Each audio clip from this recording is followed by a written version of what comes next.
Back to news. ప్రజల సమస్యలను పరిష్కరించేందుకు ప్రభుత్వం అందిస్తున్న సంక్షేమ ఫలాలను ప్రజలకు అందించేందుకే జన్మభూమి కార్యక్రమాన్ని నిర్వహిస్తున్నామని పశ్చిమ శాసనసభ్యులు మోదుగుల వేణుగోపాలరెడ్డి అన్నారు. నేడు సంపత్ నగర్లో జరిగిన జన్మభూమి కార్యక్రమంలో ఆయన పాల్గొన్నారు. ఈ సందర్భంగా మాట్లాడుతూ గతంలో ఏ ప్రభుత్వం అమలుపరచని విధంగా తాము సంక్షేమ పథకాలను అమలుపరచడమే కాక రాష్ట్ర అభివృద్ధి కోసం అనేక కార్యక్రమాలు చేపట్టామన్నారు.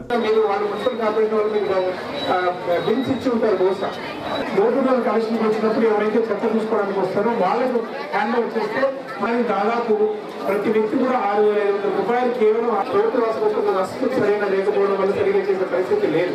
అలాంటిది ఇప్పుడు జనవరి 1వ తేదీ నుంచి కూడా ప్రభుత్వము అన్ని ప్రభుత్వ ఆసుపత్రుల్లో కూడా 44 రకాల పరీక్షలు ఉచితంగా ప్రజలు చేసే విధంగా ఈ కార్యక్రమం చేపట్టడం జరిగింది. ఖర్చులు తగ్గించాలనే ఉద్దేశంతో ప్రభుత్వం ఈ కార్యక్రమం వివరాలు తెలుసుకొని లోపాలు సవరించుకొని మరింత మెరుగ్గా చేసుకోవాలి.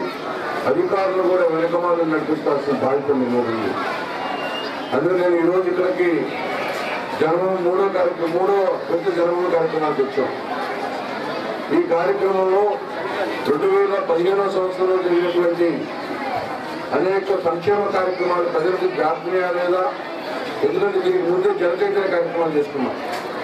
జనచైతన్య కార్యక్రమాలు అంటే ఓన్లీ ప్రభుత్వ అధికారులు పనితీరుని ప్రభుత్వము ప్రజలకి అనుసంధానంగా పనిచేయాల్సిన బాధ్యత పార్టీ మీద చెప్పి గుర్తు చేసుకుని జనచైతన్య యాత్ర చేశాం. ఈరోజు జన్మభూమి మా ఊరి కార్యక్రమం అధికారులని ప్రభుత్వాన్ని మళ్ళీ రాబోయే రోజుల్లో 2019లో కూడా తెలుగుదేశం పార్టీ అధికారంలో రావాలని ఈ పేద ప్రజల సమస్యలకి పరిష్కరించే విధంగా కూడా ప్రభుత్వం పనిచేయని ఉద్దేశంతోనే మూడో పెద్ద జన్మభూమి కార్యక్రమం చేశాం. ప్రజలు ఈ రోజున పవిత్రమైనటువంటి దేవాలయం ముందు మనం ఇటువంటి కార్యక్రమం ఏర్పాటు చేసుకున్నాం. అందుకే ముఖ్యంగా చెప్పేది ఏంటంటే ఇదివరకు 60 ఏళ్ళు దాటినటువంటి వయసున్నటువంటి వృద్ధులు మరి భయంతో ఉండేవాళ్ళు. ఎందుకంటే ఉద్యోగం వచ్చింది, ఈ సమాజం ఎట్టుందంటే ఈరోజు ఎవరు ఆస్తి వృద్ధాపం అప్పనుకునేటువంటి సిగ్గు మారిన సమాజం ఇప్పుడు మనకు కనపడతా ఉంది. ఇటువంటి సమాజంలో వృద్ధులు మరి పిల్లలు చూడకపోతే రోడ్డు మీద మనం ఉండాల్సినటువంటి భావంతో ఉన్నటువంటి భయంతో ఉన్నటువంటి వాళ్ళు రక్త సంబంధం కూడా పనుకున్నటువంటి సమాజంలో నేనున్నట్టు ముందుకొచ్చాడు మన నాయకుడు నారా చంద్రబాబు నాయుడు. ఆంధ్రప్రదేశ్ రాష్ట్ర ఉపాధ్యాయ సంఘం ఆధ్వర్యంలో స్థానిక మహిమా గార్డెన్స్లో 69వ రాష్ట్ర విద్యా వైజ్ఞానిక మహాసభలు నేడు ప్రారంభమయ్యాయి. 13 జిల్లాల నుండి ఎస్టీయూ నాయకులు సభ్యులు ఈ సభలలో పాల్గొన్నారు. ప్రధానంగా ప్రభుత్వ విద్యా పరిరక్షణ అనే అంశంపై సభ్యులు చర్చించారు. ప్రభుత్వ రంగ విద్యాలయాలలో మౌలిక వసతులను ఏర్పాటు చేసి బలోపేతం చేసే దిశగా ప్రభుత్వం చర్యలు తీసుకోవాలని ఈ సందర్భంగా వారు డిమాండ్ చేశారు.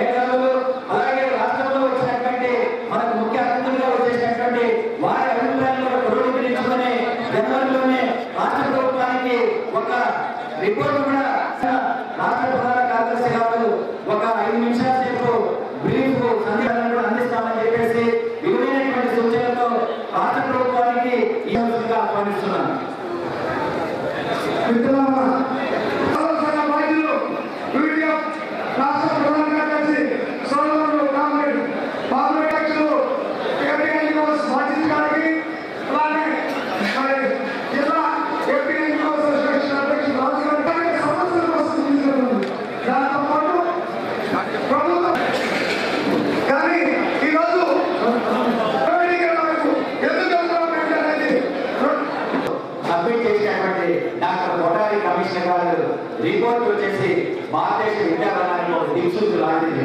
ఆ రోజు పేదవాళ్ళు ఒక విద్యాలయ పాఠశాలలు, ధనవంతులు ఒక రకమైనటువంటి పాఠశాలలు వద్దు, కామన్ స్కూల్ సిస్టమ్ రావాలా అని చెప్పేసి ఆ రోజే కొట్టారి గారి కమిషన్ రికమెండ్ చేసినది.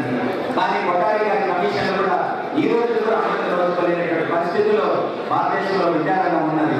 అందులో భాగంగానే 1965లో మొదటి న్యూ ఎడ్యుకేషన్ పాలసీ వచ్చింది. ప్రతి ఏడాది రివ్యూ చేసుకోవాలా. అలాగే రివ్యూ చేసుకున్నటువంటి అంశంపైన 5 ఏళ్ళకు ఒకసారి సిలబస్ ను పునఃసమీక్షించుకొని ఒక న్యూ ఎడ్యుకేషన్ పాలసీని రూపొందించుకోవాలంటే 67లో మొదలుపెట్టినటువంటిది 1992 వరకు ప్రభుత్వం పట్టించుకోలేదు. 92 తర్వాత అప్పుడు కూడా ప్రతి ఏడాది రివ్యూ చేసుకోవాలా, 5 ఏళ్ళకు ఒకసారి సమీక్షించుకోవాలని చెప్పేసి కేంద్ర రాష్ట్ర ప్రభుత్వం నిర్ణయించుకున్నప్పటికీ కూడా అందువల్ల 86 వరకు న్యూ ఎడ్యుకేషన్ పాలసీ వరకు కేంద్ర ప్రభుత్వాలు కానీ రాష్ట్ర ప్రభుత్వాలు కానీ 25 ఏళ్ళు కానీ పట్టించుకోలేదు. 86లో కూడా అదే నిర్ణయం తీసుకున్నారు. ఇప్పుడు కూడా 24 ఏళ్ల తర్వాత 2015 న్యూ ఎడ్యుకేషన్ పాలసీ పైన స్థానిక బ్రాడీపేటలోని యూటీఎఫ్ హాలులో సావిత్రిబాయి పూలే జయంతిని పురస్కరించుకుని మహిళా సాధికారత సదస్సును నిర్వహించారు. ఈ కార్యక్రమానికి ముఖ్య అతిథిగా హాజరైన ఆర్జేడీ పార్వతి ఈ సందర్భంగా మాట్లాడుతూ సావిత్రిబాయి పూలే వంటి మహాత్ముల కృషి వలన నేడు మహిళలు విద్యావంతులుగా ఎదిగి అన్ని రంగాలలో తమ ప్రతిభ చాటుతున్నారని అన్నారు. దేశంలో ఇప్పటికే ప్రాథమిక విద్య పూర్తి స్థాయిలో అందడం లేదని, డ్రాప్అవుట్ అయిన విద్యార్థులను తిరిగి పాఠశాలల్లో చేర్పించే విధంగా ప్రభుత్వం కృషి చేస్తున్నదని అన్నారు. పూర్తి స్థాయిలో ప్రయత్నం చేసినట్లయితే తప్పనిసరిగా మహిళలందరూ కూడా బాగా చదువుబట్టి కనుక పెట్టగలిగితే ఖచ్చితంగా సమాజంలో ఈరోజు జరగరానటువంటి సంఘటనలు ఏవైతే జరుగుతున్నాయో వాటి గర్ల్ కూడా బయటికి వెళ్ళకూడదు. మరి నెహ్రూ గారు కూడా చేసినట్లయితే మొత్తం టోటల్ ఫ్యామిలీ ఎంటైర్ ఫ్యామిలీని ఎడ్యుకేట్ కాబట్టి గర్ల్స్ ఎడ్యుకేషన్ ప్రయారిటీ ఇచ్చి ఎన్రోల్ చేయడం, రిటైన్ చేయడం, డ్రాప్అవుట్ కాకుండా చేయడం, క్వాలిటీ ఎడ్యుకేషన్ మనం అందించడం కూడా హక్కులు పొందేలాగా చేయడం కూడా జరిగింది. కానీ తిరిగి మరలా ఆ హక్కులు మరి వాస్తవ రూపంలో అందరూ కూడా అనుభవించడం కోసం ఈరోజు పోరాడవలసినటువంటి పరిస్థితి ఏర్పడింది. అన్నీ కూడా పేపర్లో ఉన్నాయి, రాజ్యాంగంలో ఉంది. వాటన్నిటినీ కూడా ప్రాక్టికల్గా మనం చూసినట్లయితే ఆచరణలో మాత్రం చాలా గ్యాప్ ఉంది అనేది మనకి తెలుస్తూ ఉంది. మరి వీటి కోసం అందరూ కూడా ప్రయత్నం చేయవలసినటువంటి అవసరం ఉంది. మరి ముఖ్యంగా బాలిక విద్య కోసం ఆ రోజు నుంచే పోరాటం చేసినట్లయితే నిజంగా కనుక ప్రాక్టికల్గా గ్రాస్ రూట్ లెవెల్లో పర్ఫెక్ట్గా జరుగుతున్నట్లయితే ఈరోజు 100% లిటరసీనే కాకుండా 100% అందరూ కూడా ఒక క్వాలిటీ థింకింగ్తో ఒక మంచి క్వాలిటీ లైఫ్ లీడ్ చేసే పరిస్థితి మన దేశంలో వచ్చి ఉండేది.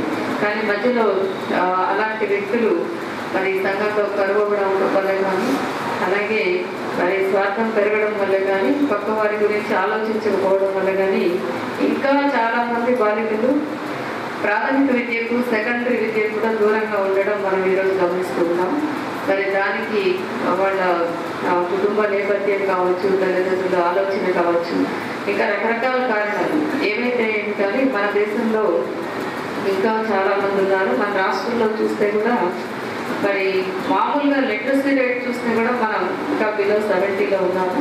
అలాగే డ్రాప్అవుట్స్లో కూడా నియర్లీ 30% డ్రాప్అవుట్స్ కూడా మన దగ్గర ఉన్నది. మరి వీటన్నిటిని ఆ డ్రాప్అవుట్స్లో కూడా మళ్ళీ గర్ల్స్ డ్రాప్అవుట్స్ ఇంకా ఎక్కువగా ఉంది. మరి వీటన్నిటిని మనం నిర్మూలించిన సందర్భం భారతదేశంలో ఏ రాష్ట్రంలో లేని విధంగా మన రాష్ట్రంలో సంక్షేమ పథకాలను అమలు పరుస్తున్నారని టీడీపీ నాయకులు మద్దాళి గిరి అన్నారు. నేడు తూర్పు నియోజకవర్గ పరిధిలో జరిగిన జన్మభూమి కార్యక్రమంలో పాల్గొన్న ఆయన ఈ సందర్భంగా మాట్లాడారు. లోటు బడ్జెట్లో పాలన చేపట్టి 18 నెలల కాలంలోనే రాష్ట్రాన్ని అభివృద్ధి పథంలో నిలిపిన ఘనత ముఖ్యమంత్రి చంద్రబాబు నాయుడుదేనని అన్నారు. అన్ని వర్గాల ప్రజలను అభివృద్ధి చేసే లక్ష్యంతో ప్రభుత్వం అందిస్తున్న సంక్షేమ ఫలాలను ప్రతి ఒక్కరూ వినియోగించుకోవాలని కోరారు. ముందుగా మీ ఇల్లు, తర్వాత మీ డివిజను, మరి ఆ తర్వాత మరి పట్టణ మరి అండగా ఉండాలి.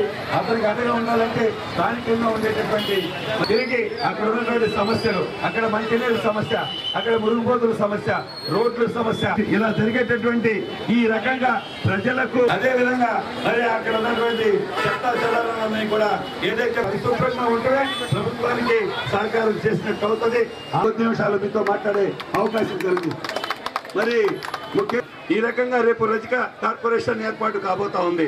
అదేవిధంగా మైనారిటీకి ప్రజలందరికీ కూడా నా హృదయపూర్వక స్వాగతం కలుగుతా ఉన్నాం.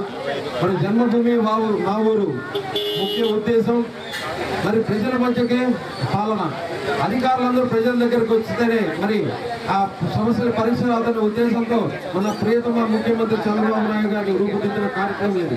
ఇవాళ 27 శాఖల అధికారులు మరి ఒకసారి మిమ్మల్ని కలవడం అంటే మరి ఆలోచించండి.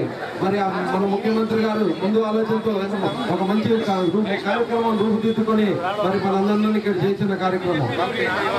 మరి ఆ రోజు ఎన్నికల ముందు ఏదైతే మరి వాగ్దానం చేశారో ప్రతి ఒక్కరికి మరి ప్రతి ముసలి వారికి 200 రూపాయల నుండి 1000 రూపాయలు పెన్షన్ ఇస్తానని చెప్పి ఆ రోజు వాగ్దానం చేశారు. మరి ఆ వాగ్దానం ఈ రోజు నిలబెట్టుకొని మరి 200 నుండి 1000 రూపాయలకి అలాగే 1500కి పెంచడం జరిగింది. QTV న్యూస్ ముగించే ముందు హెడ్లైన్స్ మరొక్కసారి.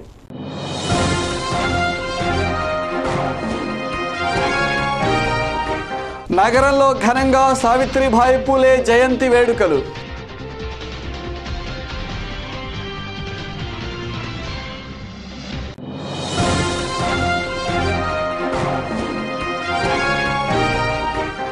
బీసీ సబ్ ప్లాన్ ఏర్పాటుతో పాటుగా ప్రైవేటు రంగంలో కూడా రిజర్వేషన్లు అమలుపరచాలి. సబ్ ప్లాన్ సాధన సదస్సులో నాయకుల డిమాండ్.